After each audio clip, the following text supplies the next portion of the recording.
There is a distinct bitter taste that floods the back of your throat the exact moment you betray your own soul. Many of you know this sensation intimately. You are sitting at a table surrounded by people you call friends or colleagues. Someone makes a subtle, passive-aggressive joke at your expense. A thinly veiled insult wrapped in the camouflage of casual conversation. Instead of looking them dead in the eyes and holding a freezing boundary, you force a hollow laugh. You swallow the disrespect. You shrink your own existence to keep the peace. And when you finally lay your head on the pillow in the silent darkness of your room, you are consumed by a heavy, sickening exhaustion.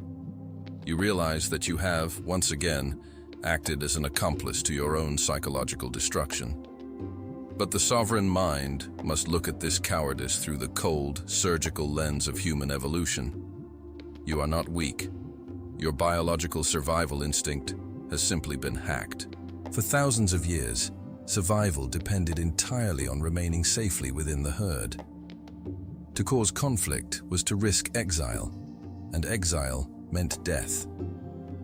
Modern society has weaponized this primitive fear, programming you to confuse tolerance with kindness and enduring abuse with virtue. Your brain is desperately seeking external harmony, even if it means completely sacrificing your internal empire.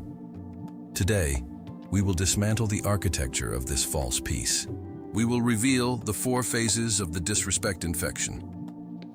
Pay absolute, undivided attention to the discourse today, because the 4th and final phase, the execution of the void, is the most lethal and solitary threshold you will ever face. It is the exact coordinate where 99% of modern individuals step back in sheer terror, choosing the familiar warmth of a toxic prison over the freezing sovereignty of the truth. If you are ready to drop the illusion of false peace and rebuild your iron gates, walk with me now. To master the Stoic rule of zero tolerance, we must first completely incinerate the modern definition of a good person. Society has aggressively propagated a highly toxic philosophy. It tells you that the ultimate sign of spiritual maturity is the ability to endure endless amounts of disrespect with a smile. It preaches that to be peaceful, you must be entirely harmless. You must turn the other cheek indefinitely, absorb the chaotic toxicity of those around you, and act as a universal shock absorber for broken people. We must reject this immediately. In ancient martial arts and the profound depths of Stoic philosophy, being peaceful has absolutely nothing to do with being harmless. A creature incapable of causing harm is not peaceful. It is merely a victim waiting to be consumed. True peace is the exclusive privilege of the warrior who possesses a razor-sharp sword, but exercises the terrifying discipline to keep it sheathed until a boundary is breached. To tolerate continuous disrespect does not elevate you. It makes you a direct collaborator in the degradation of your own life force. When you tolerate the intolerable, you actively broadcast your lack of self-worth to the universe. We must visualize this biological treason through the sovereign metaphor of the crystal well. Imagine you are the guardian of a magnificent well of pure, crystal-clear water. This water represents your vital cellular energy, your peace of mind, and your absolute sanity. It is the most valuable resource you possess. A traveler approaches your gates. You welcome them. But as they stand over your well, they pull out a small vial of dark, lethal cyanide. They smile and let a single microscopic drop of poison fall into your pristine water. What do? Do you look at the drop of cyanide and tell yourself, "It is only a small drop. I must be a tolerant guardian. I do not want to cause a scene, so I will drink the water anyway"? Absolutely not. The moment that drop touches the surface, the entire well is compromised.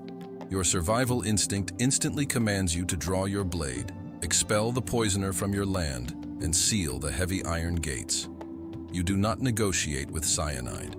You simply recognize the lethal threat, and you execute a policy of absolute zero tolerance to preserve your life. Yet in the psychological realm, you drink the poison every single day. You allow individuals to walk into the sanctuary of your mind and drop microscopic vials of venom into your consciousness. They belittle your ambitions. They cross the boundaries you explicitly established. They speak to you with a subtle, underlying tone of contempt. And instead of dropping the iron gates, you scoop up the poisoned water and drink it with a smile, terrified that if you defend your well, you might be perceived as difficult. What you tolerate becomes your permanent reality. The universe gives you exactly what you are willing to accept. When you accept a microaggression without consequence, you send a biological green light to the predator's nervous system. You confirm that the walls of your castle are made of soft paper, not dense stone. Predators and energy vampires do not begin their assault by launching a massive siege against your walls. That would trigger your defense mechanisms. Instead, they operate with the chilling patience of a virus. They must first probe the perimeter to see if the host possesses an immune system. To truly understand how the prison is built around you, we must examine the dark, subtle biology of the test. When an individual intends to disrespect your sovereignty, they begin by throwing a tiny, seemingly insignificant pebble at the foundational walls of your psychology. This pebble takes the form of the microfracture. It is the delayed response to a highly important message. It is the canceled plan at the last second without a genuine apology. It is the subtle eye roll when you express a passionate belief. The amateur mind dismisses these pebbles, believing they are overreacting. But the sovereign mind understands that the pebble is a highly calculated sonar ping. The predator is bouncing a signal off your boundaries to measure the density of your self-respect. They watch your reaction with microscopic precision. When you force that hollow laugh to avoid the friction of a confrontation, you believe you are maintaining the peace. But you are blind to the neurological transaction that has just occurred. In the realm of behavioral psychology, there is a cold, unforgiving law. What you do not punish, you actively train. You have successfully rewarded the predator, creating a neural pathway that confirms your territory is unguarded. The pebble faced no resistance, so tomorrow they will bring a sledgehammer. When you allow the microfracture to go unchallenged, you are not maintaining the peace. You are signing a psychological treaty of submission. Because the pebble faced no resistance, the predator's nervous system registers a profound, dark victory. Tomorrow, they will not bring a pebble. They will bring a sledgehammer. The subtle, passive-aggressive joke will escalate into blatant disrespect. The minor boundary crossing will mutate into the active sabotage of your time, your energy, and your dignity. And because you did not defend the perimeter at the very first breach, your ego will find it infinitely more difficult to raise the shield now. You become trapped in a self-perpetuating cycle of compliance. This brings us to the next phase of the infection, the biological cost of false peace. There is a catastrophic illusion deeply embedded in modern psychology. The amateur believes that by avoiding confrontation, by smiling through the disrespect and biting their tongue, they are conserving their energy. They believe that an argument would be too exhausting, so they choose the path of least resistance. But the sovereign mind understands the terrifying microscopic reality of human biology. Avoiding the conflict does not save your energy. It acts as a massive, invisible parasite that drains your life force from the inside out. We must examine the raw neuroscience of the false smile. When a predator sits at your table and delivers a veiled insult, your primitive brain, the amygdala, instantly detects a lethal threat. It sounds the biological alarm. Your heart rate increases, cortisol floods your bloodstream, and your nervous system prepares for combat to protect your honor. But your modern social conditioning, driven by your prefrontal cortex, violently suppresses this natural survival instinct. It forces your facial muscles to curve into a polite smile. It forces your vocal cords to emit a light, agreeable laugh. This creates a state of acute, violent cognitive dissonance. You are forcing your physical body to portray absolute safety, while your internal biology is screaming that you are under attack. The metabolic cost of maintaining this psychological theater is astronomical. You are burning massive amounts of ATP, your cellular energy, and draining your vital chi just to keep the mask from slipping. This is why you feel so profoundly, unexplainably exhausted after spending only an hour in the presence of a toxic family member, a manipulative colleague, or an arrogant friend. They did not physically strike you, but they forced your nervous system to endure a brutal, invisible war of suppression. When you leave their presence, the battle does not end. The parasite simply moves from the physical room into the dark corridors of your own mind. Because you did not execute a zero-tolerance boundary in the moment, your brain refuses to close the psychological loop. You spend hours sitting in the dark, pacing your living room, having fierce, imaginary arguments with a ghost. You replay the conversation 1,000 times, thinking of the perfect, sharp response you should have delivered. You are bleeding your vital life force into the void, desperately trying to retroactively defend a boundary that you already abandoned in reality. To survive this agonizing internal friction, the human ego begins to perform dangerous mental gymnastics. You begin to weaponize your own empathy against yourself. You look at the predator dropping cyanide into your well, and you begin to construct elaborate, sympathetic justifications for their behavior. You tell yourself, they are just going through a difficult time, or they did not really mean it that way, they just have a harsh personality, or they had a traumatic childhood, so I must be patient. You must incinerate this catastrophic habit immediately. Empathy without a razor-sharp boundary is simply self-destruction wearing a halo. The Stoic master does not care why the invader is trying to burn down the castle. The invader's childhood trauma, their daily stress, or their lack of emotional intelligence is entirely irrelevant to the guardian of the gate. The sovereign mind only cares about one absolute, undeniable fact. The gate must remain closed to anything that threatens the internal empire. You can have deep, profound compassion for a venomous snake. You can understand its nature and respect its place in the ecosystem. But you do not invite the snake into your bed to prove how kind you are. You leave it in the forest. When you continuously justify the disrespect of others, you suffer the most devastating casualty of the false peace. You do not just lose the respect of the external world, you suffer the catastrophic loss of self-respect. Imagine your internal empire is guarded by highly trained, loyal sentinels. These sentinels are your self-worth, your dignity, and your core values. Every time you allow someone to cross your boundary, disrespect your time, or insult your intelligence without consequence, your inner sentinels watch you, the king or queen of the empire, lower the drawbridge and welcome the enemy inside. Eventually, your own biology loses all faith in your leadership. The sentinels abandon their posts. The chronic, suffocating anxiety you feel in your daily life is not a biological malfunction. It is not a random chemical imbalance. It is the desperately ringing alarm of your own soul. Your anxiety is your biology screaming at you that the king has abandoned the throne, the gates are completely open, and the empire is undefended.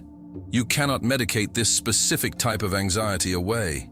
You can only cure it by picking up the sword and restoring the perimeter. This demands that we step out of the illusion of the victim and into the terrifying, magnificent power of the architect. We must stop hoping that the toxic elements of the world will suddenly develop a conscience and treat us with honor. A parasite does not stop feeding because you ask it politely. It stops feeding when you completely remove its access to the host. This brings us to the ultimate threshold of Stoic mastery and martial discipline. This is the coordinate where 99% of empathetic human beings retreat in sheer terror. They master the theory of boundaries, but they completely fail the execution because they fundamentally misunderstand what a zero-tolerance policy actually looks like in the physical world. The amateur believes that zero tolerance requires an explosive confrontation. They believe it means screaming, crying, throwing a tantrum, or delivering a dramatic, cinematic speech to put the abuser in their place. You must understand the profound physics of human energy. Anger is not power. Anger is a chaotic, untamed expression of yang energy.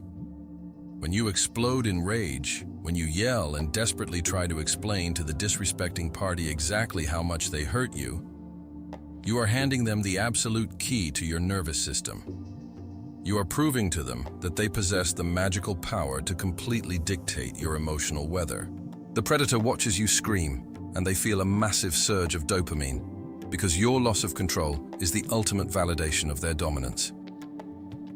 You cannot punish a predator by bleeding your energy onto their floor. The Stoic rule of zero tolerance is not hot, loud, or chaotic. It is freezing, silent, and absolute. It is the immediate, non-negotiable withdrawal of your presence. We must execute the highest form of spiritual and psychological self-defense. We must learn how to weaponize the absolute nothingness. We must step into the execution of the void. To understand the profound mechanics of this threshold, we must look at the fundamental physics of fire. Fire requires three elements to survive: heat, fuel, and oxygen. When a toxic individual disrespects you, their behavior is the spark. Your frantic emotional reaction, your anger, your tears, your desperate explanations, and your passionate defense is the highly combustible fuel. If you provide the fuel, the fire will eventually consume your entire house. But how do you extinguish a violent fire without burning your own hands? You do not step into the flames to fight them. You simply remove the oxygen. The execution of the void is the absolute, immediate, and non-negotiable withdrawal of the oxygen. It is the instantaneous revocation of your presence, your attention, your resources, and your biological energy. We must make a critical, surgical distinction here, because the amateur often confuses the sovereign void with the manipulative silent treatment. The silent treatment is a toxic, passive-aggressive weapon used by emotional parasites to punish you, control you, and force you into anxious submission. It is a calculated act of war designed specifically to extract a reaction. The execution of the void has absolutely nothing to do with punishment. You are not trying to teach the predator a lesson.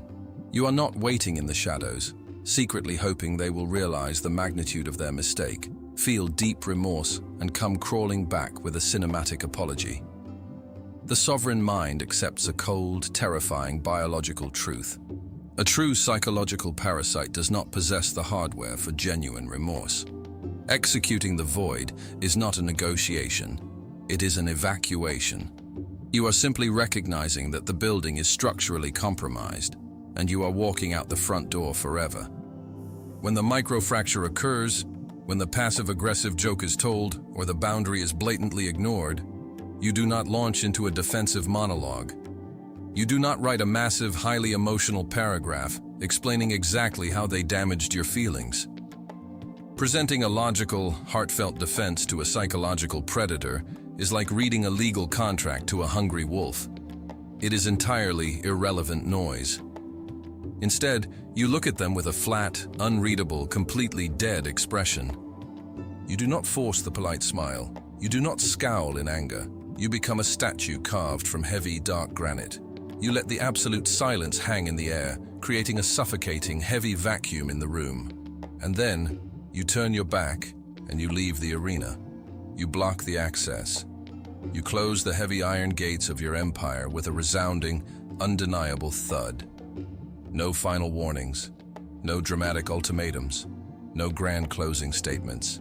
Just the pure, freezing, absolute nothingness. When you deploy this level of martial discipline, the predator's nervous system experiences a catastrophic failure. They threw the pebble expecting to hit the soft paper of your compliance, or to ignite the explosive dynamite of your anger. Instead, their pebble flew into a bottomless, black abyss, returning absolutely no sound. They are completely denied the dopamine of your reaction.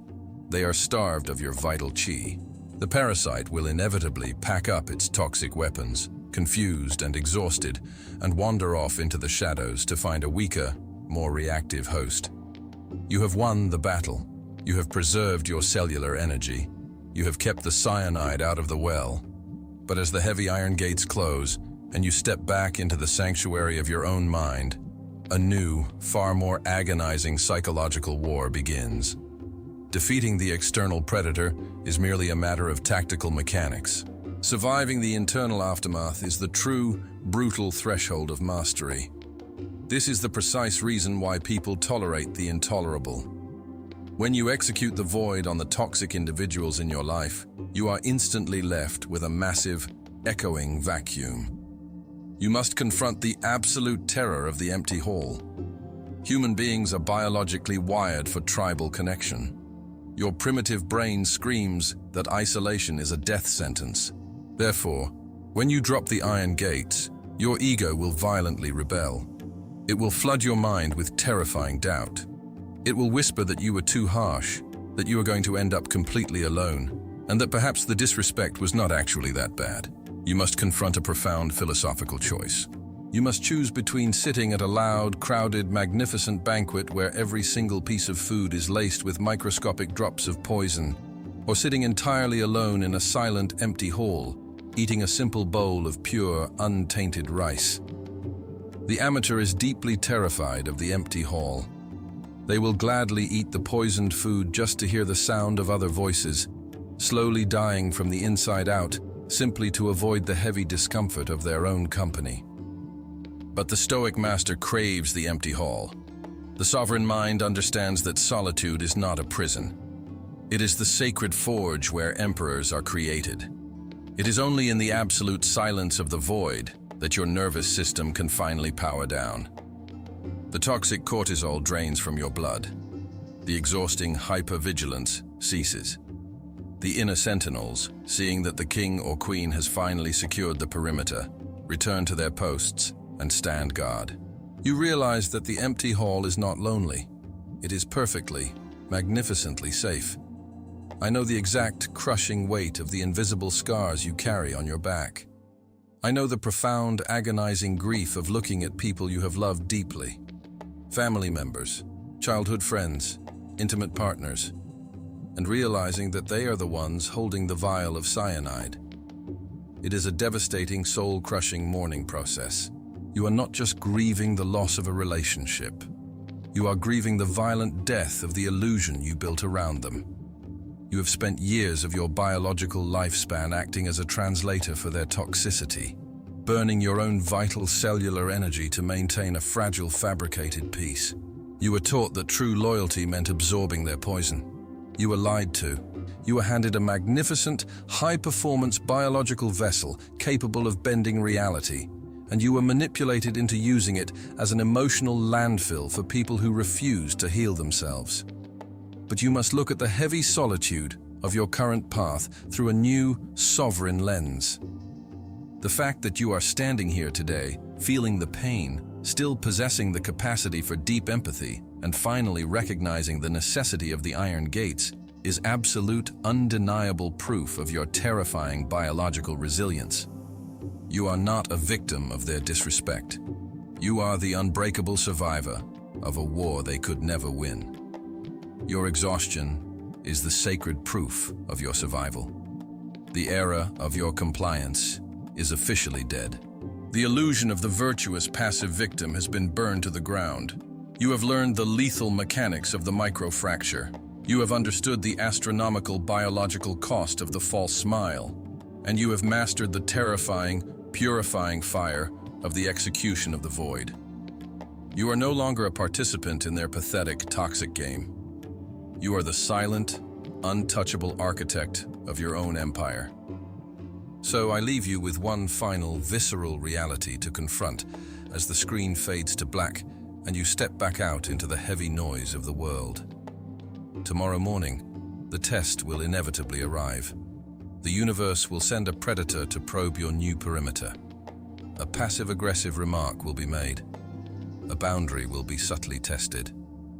The vial of cyanide will be uncapped, and the drop will begin to fall toward your pristine water. When that moment echoes through the silent courtyard of your consciousness, who exactly is the entity that will stand at the gates? Will you force the hollow laugh, swallow the poison, and betray your own soul just to maintain the illusion of a cowardly peace? Or will you execute the absolute freezing silence, drop the heavy iron gate, and let the predator starve in the dark outside your walls? The choice is yours. The path is open. Amituofo.